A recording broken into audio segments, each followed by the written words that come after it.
Voilà où on en est aujourd'hui. Merci Simplement Christophe. parce qu'un magistrat n'a fait qu'appliquer la loi. Et si cette loi ne plaît pas au ministre, qu'il la change.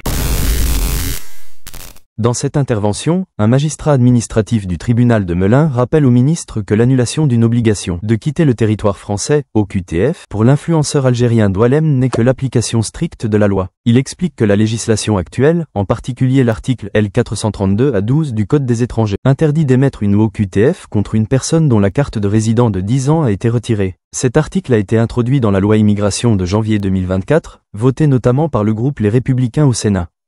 Il dénonce également les attaques et menaces violentes reçues par le tribunal et ses membres depuis cette décision, issue de milieux d'extrême droite.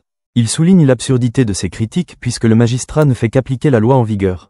Enfin, il invite le ministre à changer la loi s'il estime qu'elle est inadaptée, plutôt que de critiquer les juges qui l'appliquent. Je voulais juste vous rappeler, monsieur le ministre, que le jugement, qui apparemment a eu l'air de vous contrarier, le jugement d'annulation de l'OQTF n'est que la stricte application du droit. Le magistrat n'a fait qu'appliquer la loi, toute la loi, rien que la loi.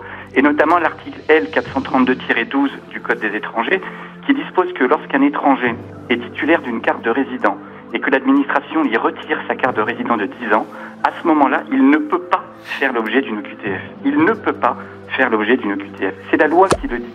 C'est pas le magistrat qui l'a décidé tout seul dans son coin. Voilà. Merci. Cette loi, je rappelle juste à monsieur le ministre que cette loi, elle a été votée, avec un peu de malice quand même, cette loi, elle a été votée en janvier 2024, cet article, le L432-12, il n'existait pas auparavant. Il a été voté en janvier 2024 dans le cadre de la dernière loi immigration, en attendant la prochaine, il a été voté par le groupe LR du Sénat, dont M. Retailleau était le président. Donc, si cette loi ne lui convenait pas, il fallait pas la voter. Mais maintenant, la loi, elle est dans l'ordonnancement juridique. Le magistrat ne fait que l'appliquer. Je voudrais juste également dire une chose. Rapidement, Christophe, oui, s'il très vous plaît. rapidement. C'est que depuis maintenant 3-4 jours, au tribunal administratif de Melun, c'est un déchaînement de haine sur les réseaux sociaux, de toute la fachosphère. La présidente, on a appelé à la pendre au écourt, le premier vice-président à le décapiter, etc.